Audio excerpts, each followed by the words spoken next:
新一集呢個 GQX 咧，哇，好正喎！雖然咧成集咧都係文戲啦所謂即係冇打戲啦，哇！但係我覺得係比起呢個打戲更加精彩喎。我唔知大家你同唔同意呢？即係對於你高達嘅老粉嚟講，你睇得好興奮咯！哇，喺泰坦斯翻嚟咯！因為咧，你而家呢個時間打完之後，大概都係踏入呢個 Zeta 嘅時間噶嘛。哇！喺開始有 Psycho Gundam 重高達，有川宇研究所，哇！喺即係泰坦斯嘅人出嚟，犀利喎！但係而且咧，我覺得係合理嘅，即係呢個時間線嗰度合理嘅，因為點解咧？基本上咧，泰坦斯咧都係一啲鷹派啊，或者係激進嘅比較激進啲、進取啲嘅聯邦組織啦。咁你而家聯邦輸咗啊嘛，咁你呢班人主戰嘅就梗係會出嚟搞震啦，係嘛？而大家都唔知道，即係嗰個川宇研究所，即係阿科出嚟嗰度，究竟係係邊個分，即係邊個即係出錢嘅呢？咁啊，多數嘅機會都係泰坦斯嗰邊嘅，即係都係即係做啲咁激進嘅事，都係嗰邊搞噶啦。咁所以呢，就要出現咗之後呢，就覺得係好正咯。即係成件事覺得哇，喺呢套嘢唔簡單喎。即係服務老粉又即係佢又可以吸引到啲新嘅客源。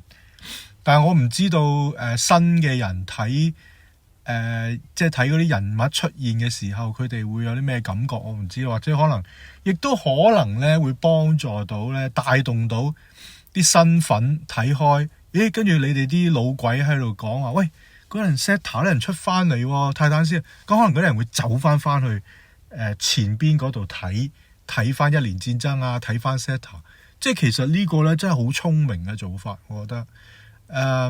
寫故事嗰個真係勁咯，所以我就即係佢個係好吸引，我覺得成件事係好吸引嗰樣嘢係佢喺度慢慢喺度講，如果個世界自護嗰邊贏，咁聯邦軍嗰邊又會點呢？即係佢而家嗰個範圍越大啊，又開始又講翻薩比加裏邊嘅內鬥啊咁樣，我覺得基連呢係始終都會出現嘅，而家先至10集都未到啊，12集完，咁而家基連應該係會出嚟嘅，究竟會發生啲咩事呢？咁唔知，但係如果睇個勢，佢開得咁大嘅呢，12集應該唔夠佢講啊，會唔會都係有第二季呢？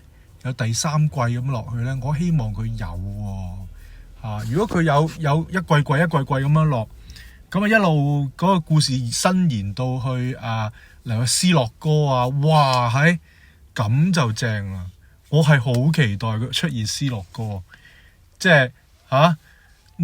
係木星嗰啲人啊，哇！即係嗰啲咁嘅人走過嚟，又喺度搞多方嘅勢力咁樣，哇！咁啊真係正喎，真係好期待，希望佢繼續越做越好，唔好咁快完。但係佢就講咗12集，咁你贊唔贊成啊？你贊唔贊成我講嘅嘢？即係如果大家都係 UC 老鬼，我就覺得睇得好開心啊！真係睇得好開心，一集比一集開心，一集比一集期待。逢親星期二做晒嘢，我可以坐低，我即刻睇，唔等即刻睇。睇Prime 嘅日文audio 就跟住中文字幕咁樣，咁啊好過癮嘅。OK， 好期待下一集。多謝大家收看，記得 like 同 subscribe 我，希望我可以做多啲得意嘅同埋你有興趣睇嘅 video 俾你睇啦。多謝大家。